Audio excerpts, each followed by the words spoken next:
Hello বন্ধুরা, এই যে দেখো এখানে এমনি আলু আর মিষ্টি আলু মানে রাঙা আলু ভাজা হয়ে গেছে, কুমড়ো ভাজা হয়ে গেছে, ঢ্যাঁড়স ভাজা হয়ে গেছে, পটল ভাজা হয়ে গেছে, বরবটি ভাজা হয়ে গেছে, আর এখানে হচ্ছে উচ্ছে ভাজা।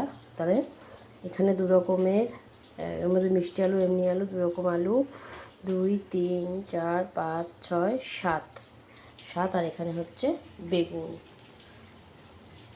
তাহলে 8 রকম ভাজা দেওয়ার দরকার নেই, এটি দেবো। ঠিক আছে, 8 রকম ভাজাও থাক, কোনো অসুবিধা নেই। উচ্ছে যখন ভেজে দুটো থাক। আর এই উচ্ছে কটা হচ্ছে ডালের জন্য, মটর ডাল এই যে বসিয়ে দিয়েছি আমি ডাল। ঠিক আছে বন্ধুরা,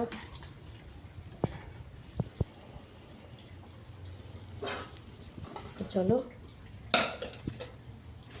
গোপালের কিন্তু অন্ন বা সাদা ভাত যাই বলো না কেন হয়ে গেছে, ওই দিয়ে দিয়েছি। এরপরে হবে হচ্ছে ডাল, তো হচ্ছে সয়াবিন আলুর তরকারি আর চাটনি। সয়াবিনের তরকারিটা খুব তাড়াতাড়ি হয়ে যাবে, দেরি হবে না।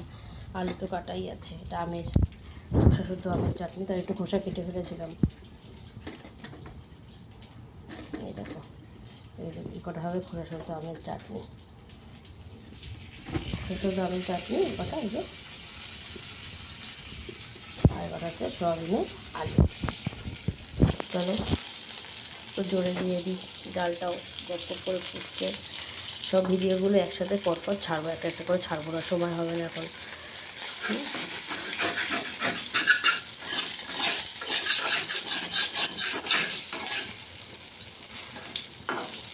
যে বাসনগুলো দেখিয়েছিলাম আমার সোনাদের জন্য এনেছি, সেগুলো দিয়েই কিন্তু বন্ধুরা এগুলো আমি করছি।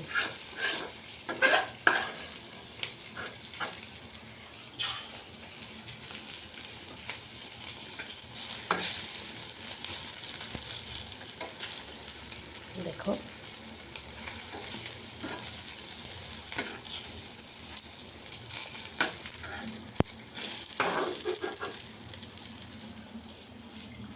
একটা ভেন্ডি ছিল ওর মধ্যে, দিয়ে দেবে।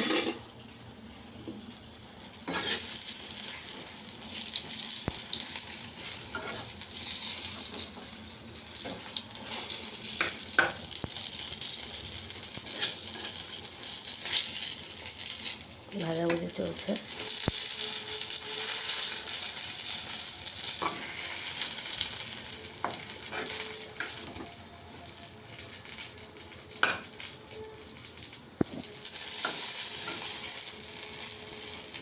মেয়ে কিন্তু ঘুম থেকে উঠে স্নান করে নিয়েছে, এখনও কিছু খায়নি।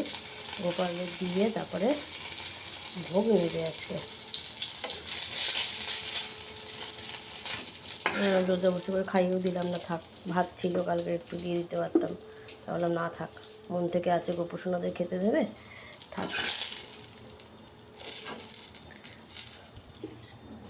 ছোটোবেলা থেকে দেখেছি আমাদের বাড়িতে প্রচুর ঠাকুরকে এরকম ভোগ করে করে দেওয়া হতো। সেটাই যেমন আমার মনে ইচ্ছা রয়ে গেছে, সেটা তেমন ওর মনেও ইচ্ছা রয়ে গেছে। এই জন্য থেকে থেকেই বলে গোপালদের এই করে দাও, গোপালদের তাই করে দাও।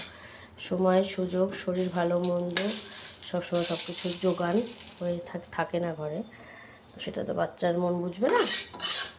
যাই হোক, একটা কথাই বলতে থাকি, গোপাল যখন যেদিন সুযোগ দেবে সেদিন আমি ঠিক করে দেবো।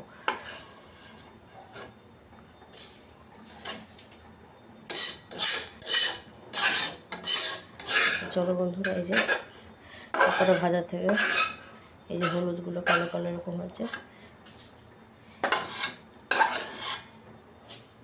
তুলে একটুখানি ফেলে দিই। তো চলো, টাটা।